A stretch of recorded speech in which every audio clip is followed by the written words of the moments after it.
What's going on, guys, and welcome back to season 5, episode 2 of Life's a Wreck, which is just like fucking banana lands to think of that we've come this far in 2 years. Dude, crazy. I went and got my driver's license renewed today. The old picture was me when I first started university. I'm gonna have to post it on Life's a Wreck on the Instagram at Life's a Wreck podcast. I don't know if it's going to go up there or not, but at Life's a Wreck podcast, I'm pretty sure you can figure that one out. But it was absurd to think about how far 4 years, like how much I've changed in 4 years, literally, like, I mean, physically and everything. First year university, I had no beard, short buzz cut hair. It was a tough look. And now I'm just shaggy and beat up from COVID and tired, but like living the dream, in the best mental state of my life. So it's amazing to have that perspective.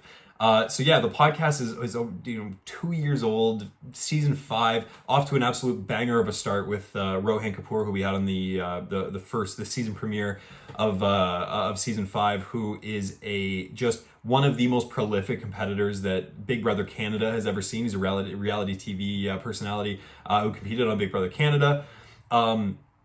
Incredible guy, incredible conversation about like the mental health side of reality TV and those competition shows. Super interesting. And now we got one of the homies. We got Jon Kilmer on the podcast. And like, for those of you who that name doesn't ring a bell, obviously you're not Mike Stud fans, because for anybody who's listened to Mike's music, formerly Mike Stud, now just Mike, you know about Jon Kilmer. Jon Kilmer is a podcast, film, and music producer. He's an in-house creative for the aforementioned Mike Stud, Mike, and just an all-around amazing guy. He's actually got a film out right now on Amazon Prime, which I highly, highly recommend you guys check out. It's called The Primrose. It's absolutely fantastic. And this was like a really short notice thing, but like, what a fantastic, fantastic episode. One of those things where I literally commented on, so John and Mike, they do the YNK podcast, the You Never Know podcast, and it was one of those things where I saw one of the pieces of content. They were doing this really, the YNK podcast, they talk with a lot of people about mindfulness and these really, these similar touch points that we talk about here at Life's a Wreck. And I commented on one of their posts and I said, mark my words, before the end of 2021, I'm getting these guys on the podcast. And John replied to the comment, goes, dude, just tell me a time and we'll make it work. So if that doesn't give you like a little bit of an inside, like, he's a great guy. He's a really cool dude who's always looking to support younger creatives. And he made that very, very much known in the podcast episode. And just what a buzz, like what a flow of a conversation. Like, it was one of those things halfway through the podcast, I completely forgot I was doing a podcast. It was just a fantastic conversation. I cannot wait for you guys to hear it. Before we get into the episode though, I do want to take a quick second just to tell you about Tether. Tether is this really amazing peer support social network that's created for men as a way to be welcomed and be exposed to this community and this environment that's like super, not only accessible, but it's just like super open and inviting, and it's truly like the definition of just like a safe space that you carry around in your pocket. If you're a man who's out there who's struggling with any kind of mental health issues, or just looking for a place to get some things off your chest and connect with some other men who might just like get it, then I would highly, highly recommend going over to the Google Play Store or the App Stores today, download Tether, and start connecting. You literally have there's no downfall. What do? You download the app and you don't like it? Okay, it's fantastic. I think you guys will really like it. And if you haven't checked it out yet, I recommend you go check it out. But everything else aside, it's a fantastic conversation. John and I definitely see a lot of overlap in the fact that, we both started our creative pursuits fairly young, and definitely some guys who are kind of seen as bro-y and, still love the mindfulness and this mental side of life. And the conversation is just fantastic. So I really hope you guys are going to like this one. I think you will. And if you do, leave a review on Apple Podcasts. Rate and review us on Apple Podcasts, because that's super helpful. Or on your favorite podcasting platform, whatever, wherever you can, because it helps out the podcast a lot. And as we go into this 5th season and big things are coming, it would just be nice. It was just, my birthday's around the corner too. So just do it. But anyway, here's the podcast. Fantastic conversation. John, appreciate you coming on the podcast, man. How you doing? besides hungover, definitely hanging in there. But on a larger scale, I would say good. For the past year, my friends and I have been kind of moving all over the country. We've lived in 5 or 6 different states, Yeah. and there's just been a lot of motion, and it's been nice to get out. We were in LA for a while. It's nice to get out of LA and kind of Mm. see the country, experience new places. But we just we just got into a new house here in Arizona. I think we signed like a 2 or 3 month lease, so Nice. it's nice to be a little grounded. I'm feeling a little more comfortable, a little more in my routine, in my element. So I'm definitely That's so feeling a lot more relaxed these days. So that's pretty much where I'm at. happy to hear that, dude. Yeah, I surprised like listening to the podcast, like with how much you guys bounce around.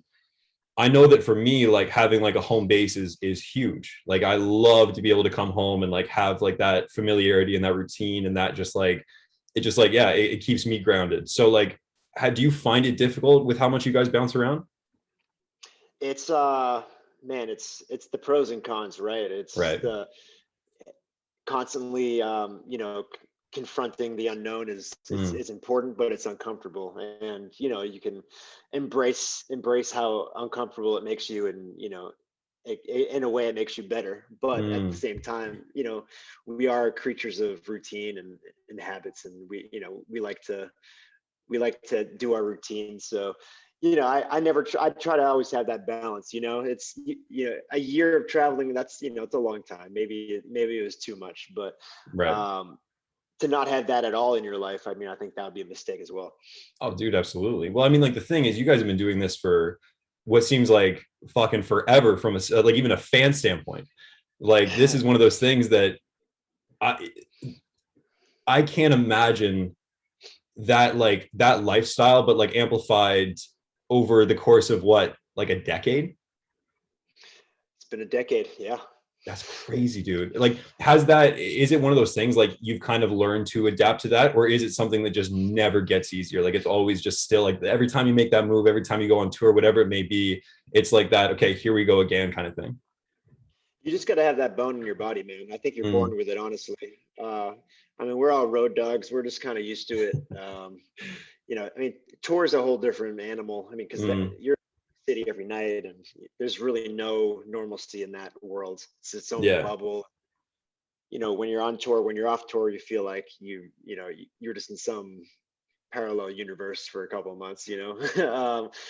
But what we've been doing, we've kind of been traveling.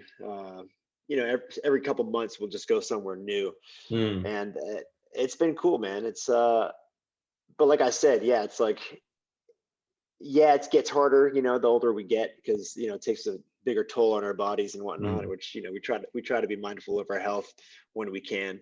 Um, but ultimately, I think we're just kind of all wired that way. Yeah.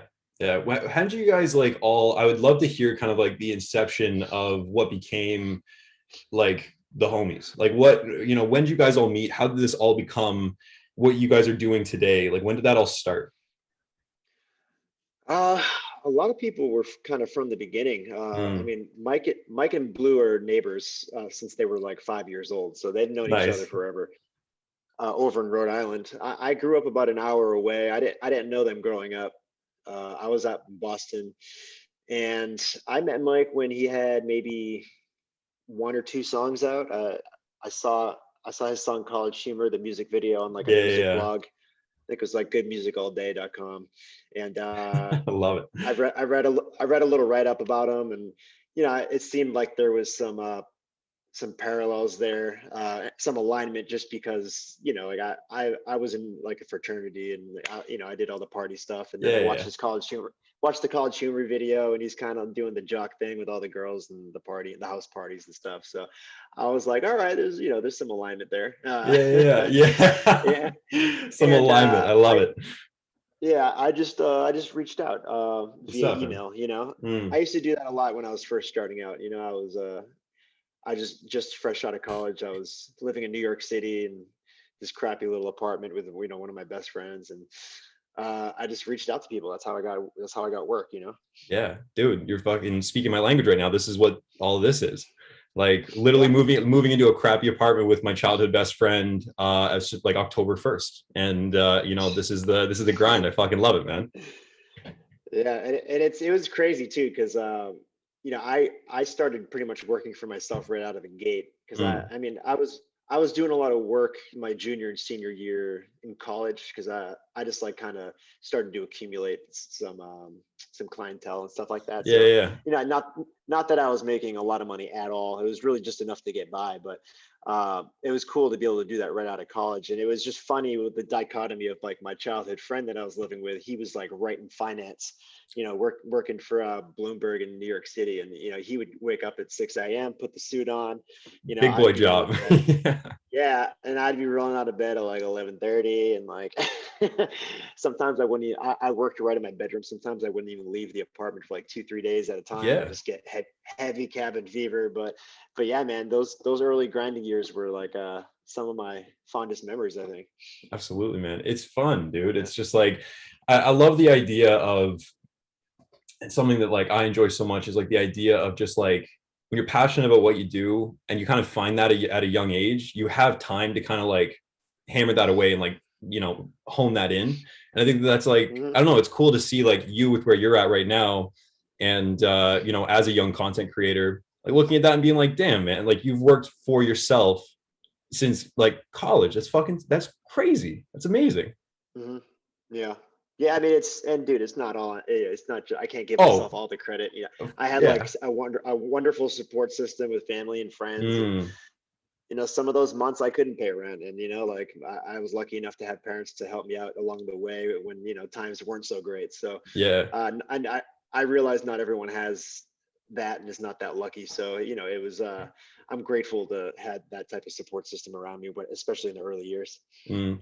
It was there were, and I think I know the answer to this, but I feel like it's like an important question to ask anyway. Like, were there periods of like significant self doubt as you were going through that?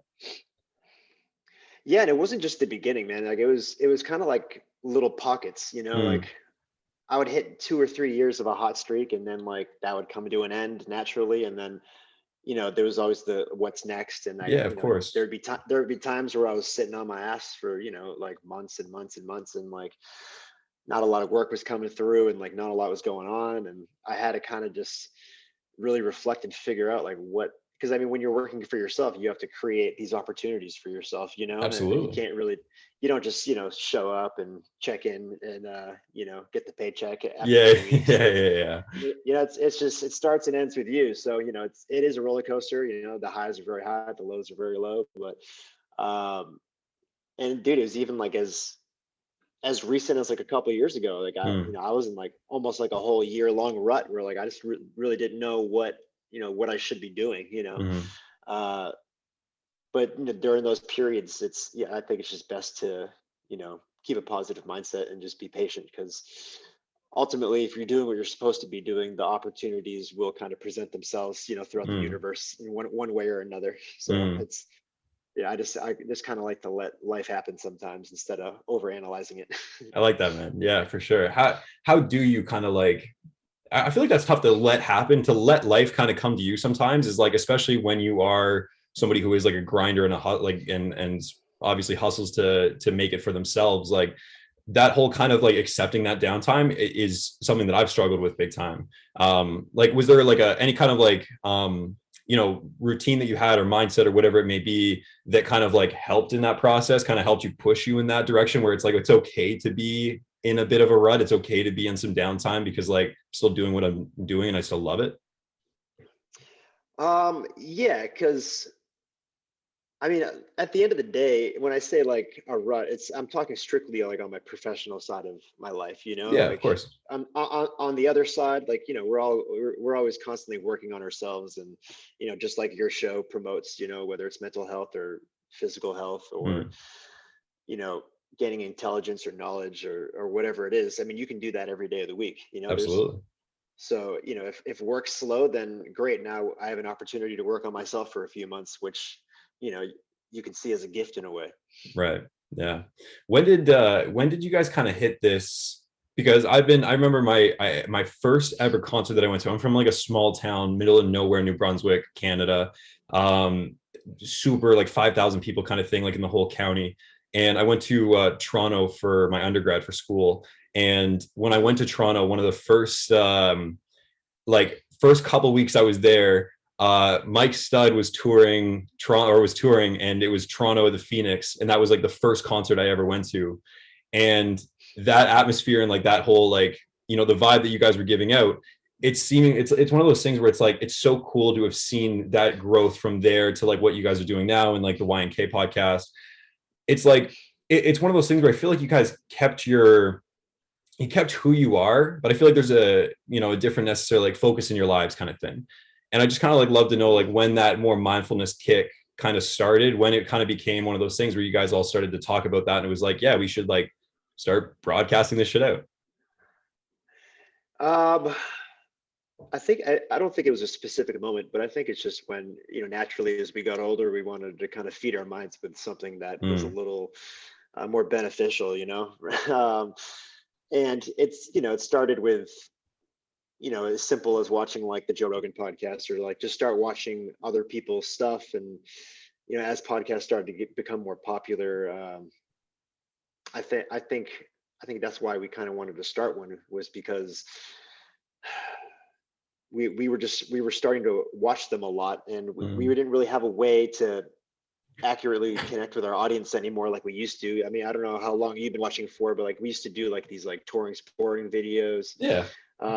And that was a great way to like showcase you know, who we are in like a fun way, and like the fans get to know us, as you know, as racy as it was. But, you know, as we got older and we stopped doing, you know, videos like that, we didn't really have a vehicle to connect with our fans and like give them an opportunity to get to know us better. So the podcast was a great opportunity to do that, because, you know, once a week or every other week we can answer questions for fans, and we can, you know, talk about really whatever topics we want. And Yeah. I think that's been just like this unquantifiable way of, you know, gaining diehard fans, you know, because dude, absolutely. they feel like they know us now, because we just really put ourselves out there, and, you know, we have all these discussions, and we've been doing it for years now. Yeah. Were you guys like was there any one person who kind of like really embraced it the most? Oh, Mike for sure. Yeah. Yeah, definitely Mike for sure. It makes sense. Like, yeah, and like a lot of this stuff, like I feel like I was doing already. I just like didn't really acknowledge it, or like I couldn't really like understand why I was the way I am, you know? Yeah. But like as I started, you know, reading about certain things, and just hearing other people talk about it, it's nice to be able to gauge why I am the way I am. And again, it comes down to self-awareness. And I think that's the main thing that's changed for me over the past couple of years, is I haven't necessarily changed a lot as a person, but I'm becoming more aware of who I am and why I am that way. I love which that. Is a nice feeling. Yeah, 100%. 100%. I think that was why, you know, speaking from my own experience, like COVID was a great thing for me. COVID was one of the best things that ever happened to me, because like coming home from Toronto, I was in Toronto finishing up my undergrad, was like working sleeping like 4 hours a night, working like 2 jobs, working at an internship, like just grinding out school. And then when COVID hit and I came home and I had time to like actually just like sit down and be like, okay, who am I trying to prove stuff to? Like, what am I doing here? I'm super unhealthy. My life's going absolutely, like, it feels like I'm at the stagnant spot, even though I'm like putting all this force behind it. Like, I got to kind of evaluate things. And I had a year and a half to just like do exactly that. And it led to like the podcast growing and you know, my own, you know, whatever you want to call it, like journey or whatever it may be. It's just like, it's nice to be able to kind of like sit and have that time to just like look at yourself and be like, okay, like, let's just look at this objectively, like no kind of like judgment call or anything like that. Like, this is just who I am, and let's figure that out. I love that. Yeah, that's why there were a lot of divorces during COVID too. Dude, absolutely. They're like, I'm married to this fucking bum. I need to get out of here. I can't believe it. Yeah, exactly. Finally, you have some time around the house and you're like, oh shit, fuck. This whole working from home situation, not ideal. It's too funny, yeah, man. When you're like somebody who is as busy as you, like it seems like you're, you know, it's kind of like one project, boom, next project, probably multiples at a time. Like, how do you Mhm. take care of yourself when you have a work schedule that's like not 9 to 5, real standard clock in, clock out hours? It's I'd say like 75 to 80% of what I do is kind of creative based, and Mm, you can't really put a schedule on creativity. You kind of just have to strike while the iron's hot with that. So it's more just like an internal feeling of, when you're feeling inspired and your mind's working in that specific way and you're in the right vibe, then you get that shit done. And if you're not, then just don't force it. yeah. Is that And why you guys bounce around so much? Is just to like kind of get those new vibes and get that new perspective? for Mike, 100%. I mean, I know Mm, it's fueled his creativity astronomically. I mean, if you listen to the newest album, yeah. that's a product of us moving around, and gaining all those different perspectives, and it's definitely helped him. I don't know if I necessarily, for what I do, necessarily need to be moving around a lot. Right. I think it's helped me more on like a personal level versus from a creative standpoint. Mm, But but yeah, for Mike, it was just yeah, astronomical. Like mm. it really influences music. Well, I mean, like even like I said, like listening to the Mike Stud from back first year university versus listening to the new album, like it's you still hear that same kind of soul, but it's like it's a completely different vibe. But it's grown so naturally, which is like what I love about it, because I think it resembles a lot of like that growth that it seems like your friend group, because you guys have been so like open and public and like broadcasting your lives in a very like, to me, what comes across as a really like authentic way, like that growth that has been seen over time, I feel like is reflected in that music and in the podcast and everything like that. Like was there a bit of like a pushback when you guys really started to kind of talk about like this new stage of your life, because people were kind of caught up on what the old Mike Stud and gang was? Uh no, man. I mean, it's crazy when you're putting music out for 10 years. I mean, you're just constantly getting new fans along the way Mm, as well.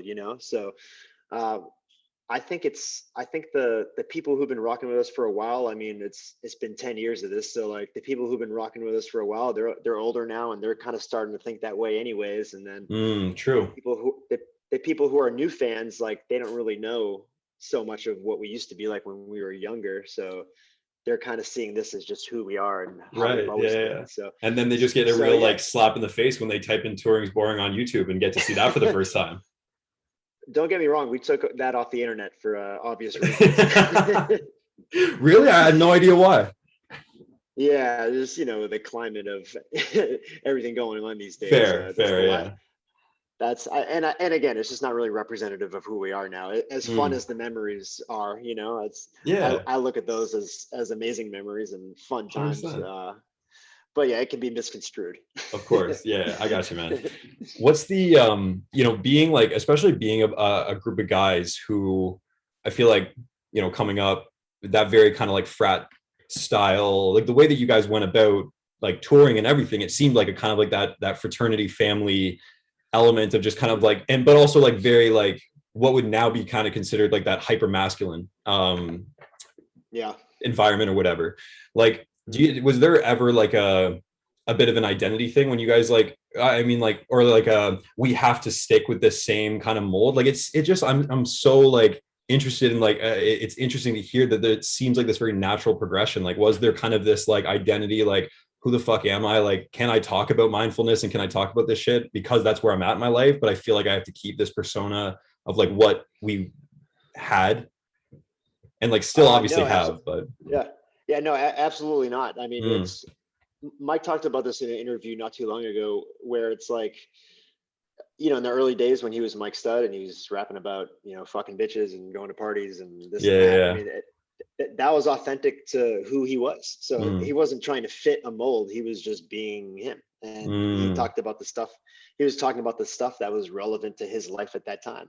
yeah, So then when he started to, get older and change and, no longer Mike Stud, he's just Mike. And, yeah, he has different, he's talking about different things that, or he's just has different beliefs now and all that stuff. He's not worrying about fitting a mold. He just wants to be authentic to who he is. So yeah. whatever's important to him now, or whatever vibe he's on now, that's going to be reflected through the music. So it's Mm, definitely not the other way around, where you feel like you have to fit a certain mold within the music industry. Because I mean, at the end of the right. day, who gives a shit about that? It's just Yeah. about I think people respect the authenticity of being transparent through your music. 100%. And do you think that that's a bit of a consequence of being surrounded by people who knew you from the absolute beginning and were like, it was like an environment of authenticity? Uh, yeah, for sure. Yeah, I mean, again, like I can't speak for Mike, but I can assure you he probably gives zero thought into or worry about what people are going to think about you know the type of music he's putting out. At Right. the end of the day, he wants it to be helpful for people, but at the end of the day, it's almost therapy for himself. Mm, So it's uh he's being vulnerable and through his music, and he's talking about things that are personal to him. So at the end of the day, it's really for him, as much as it is relatable for his fan base. It's so I you know yeah. I don't think he doesn't give much thought into like what other people are gonna think about it as he's doing it. Yeah. And I think that that's a great mindset to have. I'm curious. I just heard you say that it's therapy for him. I'm curious, what's therapy for you? Yeah. I actually I started like a lot of habits. I mean, that's why COVID was great for me too. I started a lot of Mm, like nice habits throughout all of it. yeah. Just with like everything being in lockdown. So like since we're stuck in the house, I started going on like these 45 minute to hour long walks every day, Nice. and I'd pop on like an audiobook. And when you're walking for an hour every day and listening to an audiobook for an hour a day, you get through a lot of books, and you get a lot of nature, you get a lot of outdoor time, and just like that alone, that's like Mike preaches meditation, and like that's great for him, but for me it's like just something as simple as just getting outside, letting the sun hit you, and Mm. maybe learning something new, or just programming your mind in like in a positive way by consuming stuff that's like actually beneficial for you. Yeah. Did you pick up any like weird interests or like very specific interests while like kind of on that audiobook and going for walk kick? Because dude, I've gotten real into art history. Don't know why. Just that shit just clicked for me. Fucking love it. That's hilarious. I became super consumed with Malcolm Gladwell, who's Oh, like dude. now probably one of my favorite authors. I think his books are just so brilliant, and he's just such a knowledgeable guy. The Mm. research the research he does to like make these books are like phenomenal. So I've read just about all of his books. Um, Have you listened to you his know, podcast, Revisionist History? I have not yet. I know it's great, but I haven't. Yeah, I haven't. Oh, dude. Put Is it a you banger? on some, oh my god, it is by far like the best podcast I've ever listened to. Like it's so, what I love about him, and I think that is just like such a cool way of looking at like creativity, is pulling like he does it better than anybody, where he just finds like a loose string and he pulls it just like so long. Because it's like, you can hear somebody say something and it's just like you find like one word and you're like, oh, like that's an interesting thing. And then with him, he finds that one word and then it's like the history and everything of that one word, and just like you're like, damn, like that's I love that, it's so cool. Yeah, and like I try to explain his style of writing to people, and I'm like, it's basically like one really long book report on something, but it's the most interesting book report you've ever read in your It's a entire great way of life. putting it. I love it. It's a book report you actually want to Yeah. read. Yeah, man. It's like, and obviously I started with Outliers, and that's his most famous Classic. one, and that's a great one. And Mm. then I did the David and Goliath, and that's probably my second favorite one. I love that one. And then yeah, I followed up by just reading pretty much the rest of them. So Mm. I feel like he came out with a new one recently that I didn't. The Bomber What's his Mafia, I newest think. one? Yeah, I didn't read that yet. It's, yeah, Have you checked it out? he did a revisionist history episode about it. And I want to read the book. It's interesting. It's like the whole I was curious to like think about why he went that direction, because it was like a story of them just learning that bombing was an effective way of winning a war. I was like, that's just such a, like it just, it seems like just this thing where you're just like, what's more to say? Like, yeah, we flew bombs and shit blew up and like that, there we go, we won a war. But like, you wrote a fucking 300-page book about it. So I think if anybody could He'll do a find a Malcolm way. Gladwell, oh, absolutely, come on. Have you always been a big reader? Like, are books like a thing that back in the day, were you picking up books as you were traveling around? I'd say I started to really get into reading probably around 5 or 6 years ago, so Mm, like kind of recently. yeah. And the only books I was fat. Like you said, art history is your thing. Like, dude, my thing was like rock and roll autobiographies. Nice. I love rock autobiographies. I've read, all the big ones. Motley Crue has the best one, hands down. The Dirt, fucking Oh, fantastic book. haven't read the Um, book. Watch the Netflix documentary, whatever you want to yeah, call it, the so Netflix show. the Fucking mwah, yeah the Netflix movie was probably like a B minus version of the book because the book is just that good. The book is phenomenal. just so good.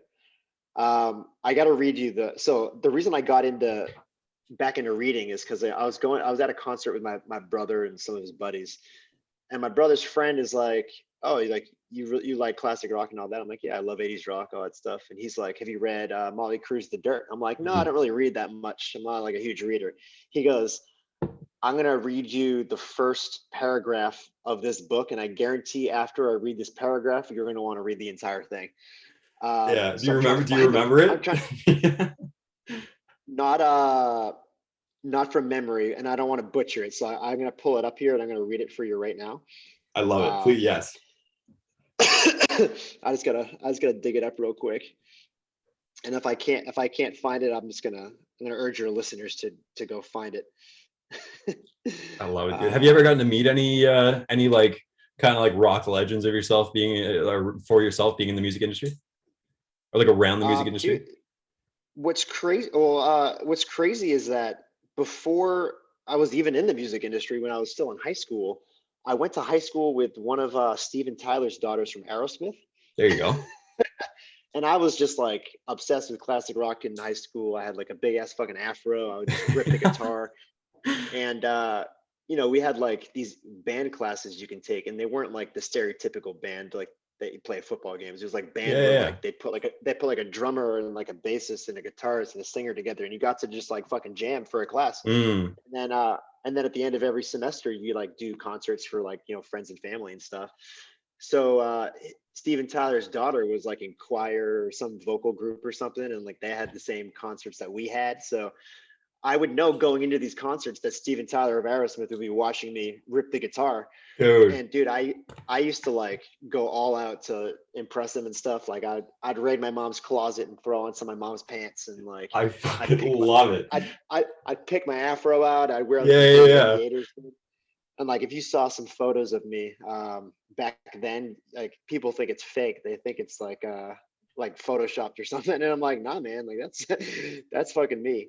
So I I, love. I got I got that privilege of like being able to perform and for one of like my idols in a way. So like that was pretty cool. What a great fucking story. That's awesome, man.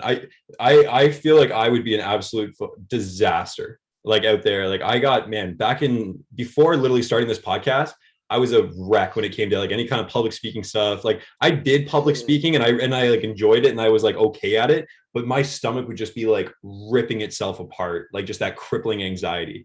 Like are are you somebody who like have you just always just been like comfortable in front of people? I would always appear to be comfortable in front of people because I guess I could fake it. But deep down, I was like, do. Yeah, yeah, Uh, yeah. my my dad has an excellent saying because he used to have to give a lot of public talks in front of like tons of people for work, and Mm, he'd always told me like before he went on the podium or whatever, before he'd go on, he'd say to himself, I can't wait to hear what I have to say. nice.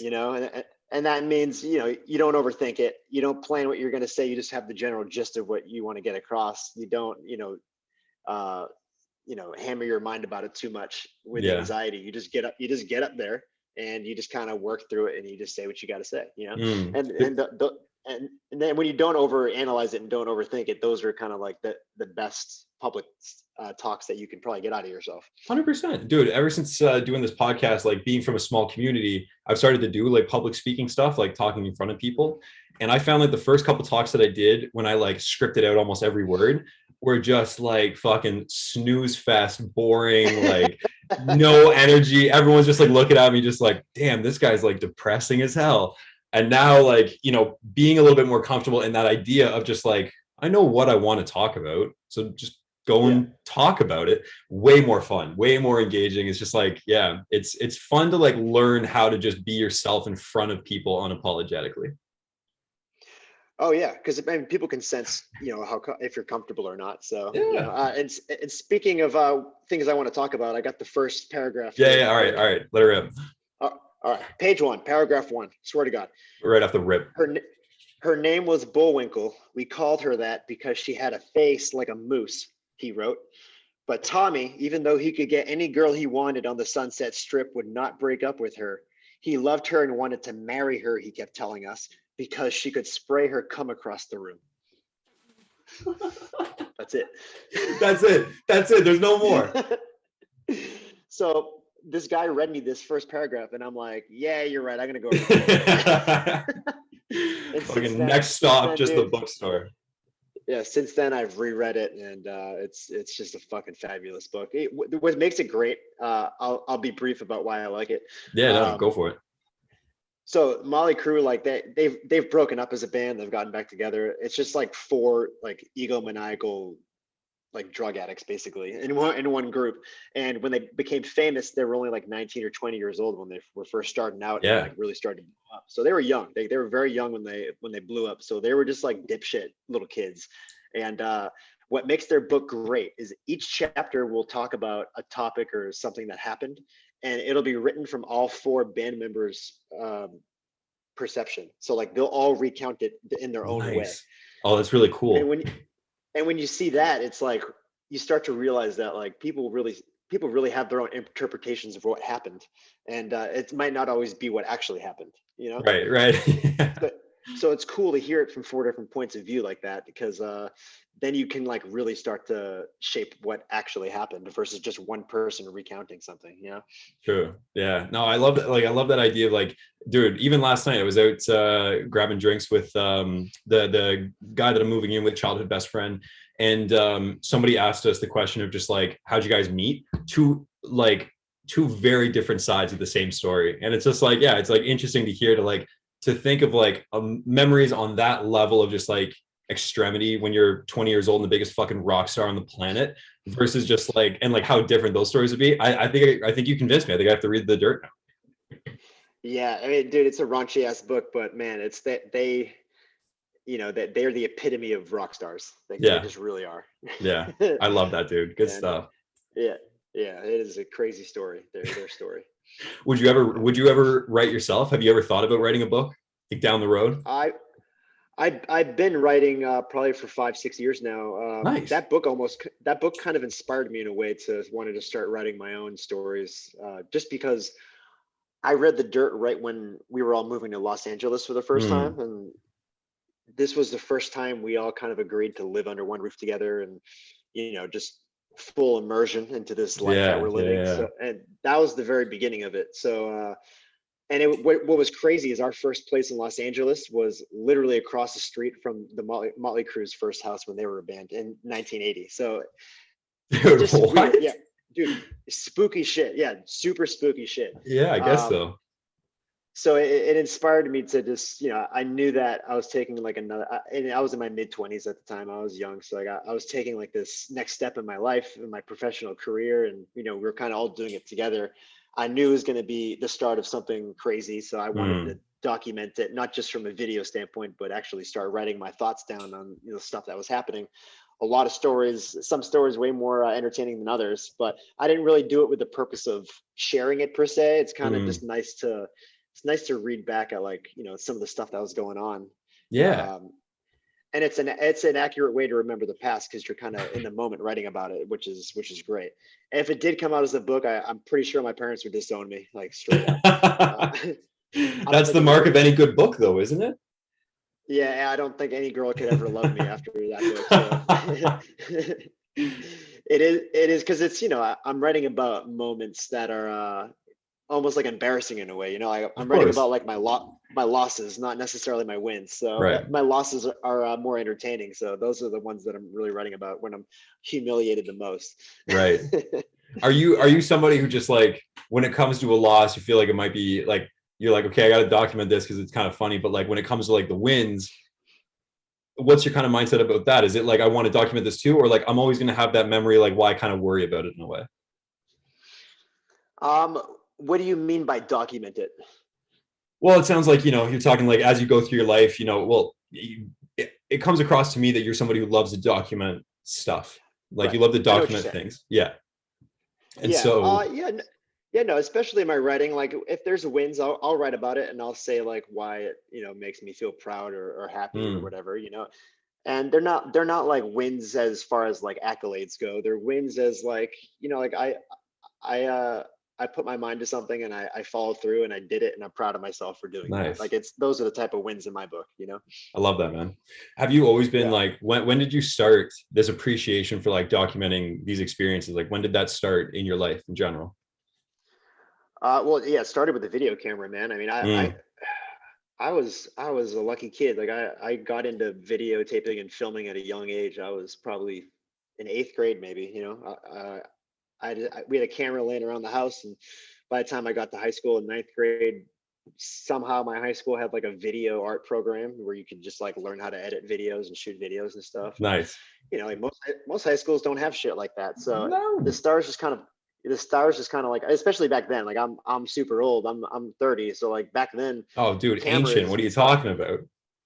Yeah, but like cameras and like editing software like this, it's not as like readily available as it is today. Hmm. It's like it's very uncommon. The cameras are fucking huge, and so to have that in your high school was crazy. And once I got a hold of a camera, like I just started filming everything, man. Like it was just, and it was fun stuff. I just like to film, hanging out with my friends, or trying to replicate those jackass videos that they tell you not to replicate. Yeah. And like setting shit on fire, like fun, Yeah, yeah, fun yeah, stuff yeah. like that. And then Just like look, classic kid shit. fast forward a couple years later, I end up going on tour and doing it for a living, and not Mm, much has really changed. But yeah, I got to fall in love with it at a young age, so it's I'm grateful for that, because a lot of people, they struggle to find passions at all, let yeah. alone someone like who's 13 who like knows what they want to do. So that's It's one a of the most things gift, I'm man. grateful for. Yeah, Yeah, yeah. absolutely. And this is a bit of a philosophical question, but do you think it was kind of like that instant love for it? Do you think it kind of stemmed more from, and it might be not any of these two things that I'm kind of thinking, but like stem from like an appreciation of people or like an appreciation of experiences? Experiences for sure. Yeah. Yeah, yeah, definitely experiences. It's Yeah, I mean, being able to document it's great. And again, like it's not for like I don't do it for like the final product. Like I'm not out there filming something with a final product in mind. That's not why I want to do it. I'm doing it just because like it's, again, like maybe that's my therapy. Like Mm, maybe like being able to look back at little glimpses of the past, or my past and my experiences, is therapy for me, and comforting for me in a way.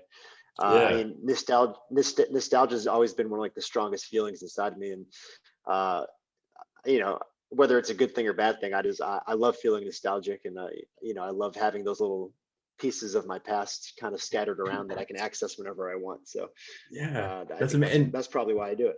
dude, how beautiful is the idea of being able to like share that with people like down the road, like whether it's like fucking kids or whoever, like being able to be like, hey, here's my life in like a nice little fucking like tied up little package. Like I love that. Like, dude, I love the idea of like podcasting, because it's you just having a conversation with somebody and that conversation just lives on forever.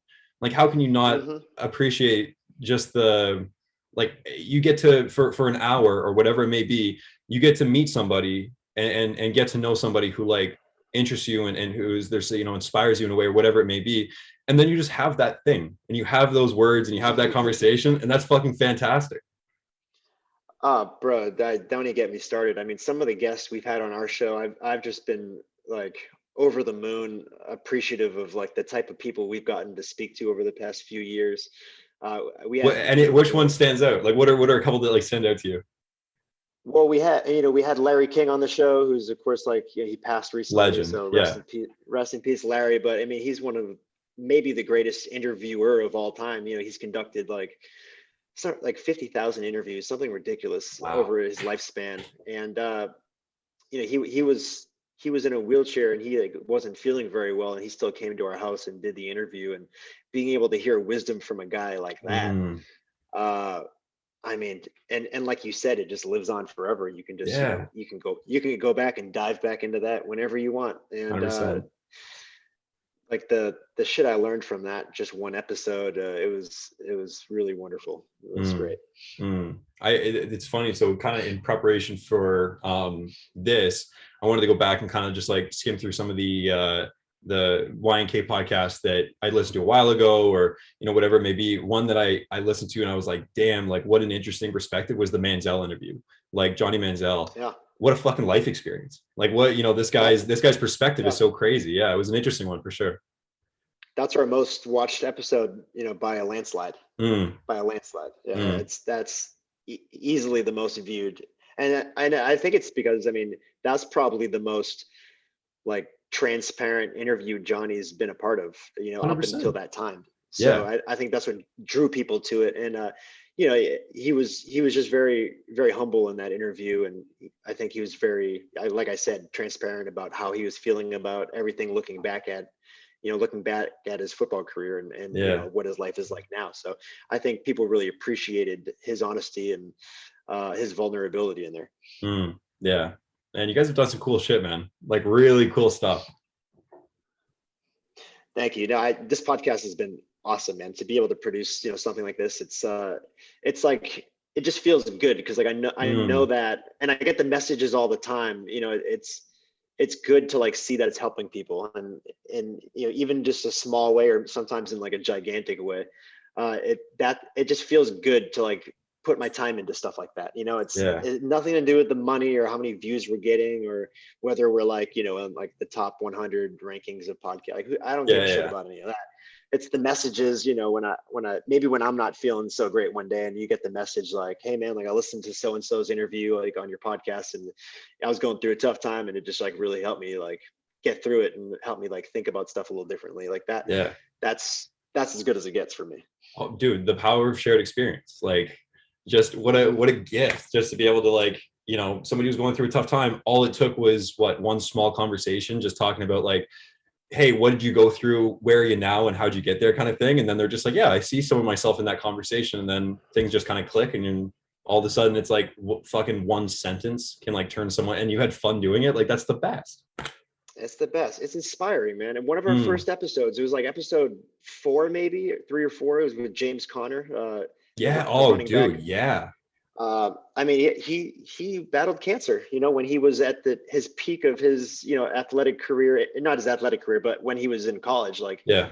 pretty much the time that is like the most important for him to get ready for the NFL. He gets cancer. Yeah. So like not only he was starting this one battle where he's trying to get into the league, and then it's like now he has to fight for his life, Mm, while also trying to get in the league. And he did it. yeah. He did it. And on top of that, like, he had these like crazy injuries. He like I want to say he like tore his ACL like twice or something like that. Like Yeah. just so many obstacles. Like the obstacles that he had to overcome to get to where he is today is one of the most inspiring stories I've ever heard. And I would urge anyone to check that interview out, because Mm, it's a remarkable story of just perseverance, man. And then he talks about his mindset, what he was going through to get through the cancer, when he's doing mm, chemo, and he's doing chemo and still trying to train, and play yeah. football at the same time. I mean, dude, it's crazy. I It's remember that crazy. episode. It was one of those things that like, because how long is the like YNK podcast been around? About 2 years. Okay, yeah, because I'm pretty sure like I remember following your guys' stuff and seeing that like, because this podcast has been around for about 2 years too, coming up on like 2 years or whatever, or a little over 2 years. And I remember that came out around the same time, and that was one of the first kind of interviews where I was like, wow, like listening to that and hearing it for like back when I just first started this, and I was like, to think that like that level of just like that level of story is out there, and that you can tell that story in like this format is like such a cool thing. So no, definitely like anybody who's listening to this podcast right now, like highly recommend that interview for sure. Dude, I mean, first of all, I can't like thank you enough for just taking the time and hopping on, because this has just been a blast. I will ask, well, I kind of have two questions for you. So like, first of all, what kind of stuff are you working on right now? Cause I just kind of love to hear, for myself personally, but I also, know people are interested in what you guys are doing. So like, what kind of stuff are you working on? How can people like get in touch and see what you're working on? And then I'll hop Mhm. into the last question after that. Sure, man. I think like one of like my probably greatest qualities, but also biggest downfalls is I'm just interested in like way too many different things, and I try to pursue all of them, and to the best of my ability. And it's sometimes it's tough because I explain to people, like you just asked, like what do you have going on, and I'll talk their ear off for like 20 minutes about like these 7 things I have going on right now, and they're like, Jesus, you need to chill the fuck out. And I'm like, oh, I just follow my instincts, man. Like I just do Yeah. whatever feels right to me, and like, Mm, and again, I'm not, it's not like I'm, waking up and working 20 hours a day on these things. That I'm still living like a fulfilled life and a mm, balanced life. But, if there's something that I want to, if there's something that I'm really passionate about, like I got to see it through, or else I'm just going to feel regret about it. So, mm, um, I mean, with that being said, Mike just put out the album, so we're really trying to focus on the visuals mm. for all these songs that just came out. And I mean, he said he wants to do a visual for all 23 songs, Damn. which is nice and ambitious. And our videos are, they're not as like in depth as like a lot of other people's music videos. They're kind of just like, I mean, if some of them are just like one long running shot. So we kind of have like these cool aesthetic looking Yeah, videos that absolutely. we do for. So we have a lot of videos going on right now. Where like I'm constantly working on 2 or 3 at the same time. We just did a really cool one this weekend, actually, for the song "Like Blood." Mm, We held this contest a few weeks ago where um, we wanted like fans to make these like montage videos of them and their friends to the song "Like nice. Blood," and we'd pick the best one and fly them out here to Arizona for the album release party that was just Mm, last night. So they're here right now. They're in the house, and that's crazy. we flew them out here, and Fuck yeah. we partied last night. We brought them out to the album release party, and like we were partying at the house, and we filmed the entire thing. We filmed Mm, the whole experience, and that whole filmed experience of them coming out here is going to end up being the video for Like that's Blood, so cool, dude. because it's a song ultimately about friendship, and Yeah, of like course. all the people important to you in your inner circle. So, and we feel that way with our fans. Like we feel Mm, super connected with our fans. So we wanted to do something collaborative with our fans. So that's a fun project we have going on that we're kind of in the middle of right now. And then outside of Mike stuff, I I'm a filmmaker. Like I shot my first movie probably 3 years ago. Um, totally independently, and I'm working on the second one right now. I'm probably like nice. 90% done writing it with my partner and I. And I gotta have to start thinking about when I'm going to actually pursue the filming of that one, probably sometime next year. And yeah, man, I mean that's pretty much. I'm probably forgetting a bunch of shit, but that's that's all I can really think That's about all right good, now. man. and, Yeah. I and then love and that, then dude. the podcast world, that's just perpetual. It never ends. So Yeah, of course. we're just perpetually doing podcasts as well, which is probably like the most routine thing that we do here, just because Mm, like we have a release schedule for it. So yeah, all that type of stuff. love that, dude. Man, just a real like creative lifestyle, eh? Oh yeah, absolutely. Love that, man. Good Gotta stuff, scratch dude. that itch.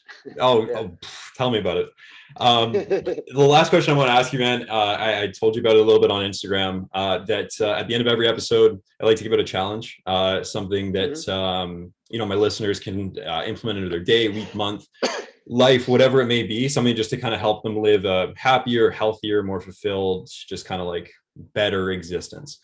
So, given your very unique life experience, I'd love to know kind of what challenge you'd put forth to anybody who's listening to this right now. um yeah, I mean, I would kind of bounce back to that notion of what I was doing once COVID hit, when I would just go out and I'd walk for an hour every day, Mm, you know and don't be in the moment while you're walking, like don't necessarily like stare at your cell phone the whole time, or like if you want to throw on a podcast or read a book, but just like shutting everything down for an hour to just get out there and to just walk around. It sounds silly, mm, but I started habitually doing it every day. And it's funny, like if you look at like my steps, if you look at like my steps on my phone, it like shows you like month by month. And like once COVID started last year, like you can see like the spike. You can see like the spike in my steps. Nice. Yeah. With the spikes there, like that's when like everything was really locked down in Los Angeles, and I was literally walking like 5 miles every day, just walking around and like listening to books and stuff like that. But I mean, you don't necessarily have to like listen to audiobooks while you do it. But yeah, I would challenge people to just get outside and just walk around for even if it's just a half hour every day. I know it sounds silly and it might sound like a waste of time, but it does something to your psyche where it just like really, I mean, like we just need sun. We need sunlight as human beings. Yeah. We need to be from from back to our primitive states. We just need to be around nature. We need the sun. And especially these days where there's a lot of working from home, like people just aren't getting outside enough. And I just urge people to just get out and just walk around every day. Nice. Every day. Dude, I got to do that shit. I mean, I'm bad about that, man. I'll wake up in the morning and I'm just like, oh, roll over. The phone's right there. And you're just like, yeah, why not? I'll check my fucking fantasy football lineup. And then the next thing you know, you're like on Instagram for an hour and you're like, oh shit. All right. Now I kind of feel shitty. So there's a fucking challenge for me just as much as my listeners. One more thing too. Hold on. Another thing that I haven't been the best about it, but I'm trying to get better at it, is starting a gratitude journal. Nice. Which again sounds silly, but dude, it's as simple. And Mike got me into this, so I can't take all the credit, but it's as simple as just writing today I feel grateful for, and then just write 3 things. Nice. It's the first thing you do every day. Instead of grabbing your phone in the morning, you just put the phone aside for like 10 to 15 minutes. You pick up your journal and you just write 3 things that you're grateful for. That's how you start your day. I guarantee something this simple, it takes 20 seconds every day. Something this simple is just going to get you in a way better mindset for your day. You're going to stop complaining about like meaningless shit. You're going to start thinking more positively, and it just really puts ink on paper and programs you to just be more grateful. I love that, man. Gratitude's a beautiful thing. Yeah.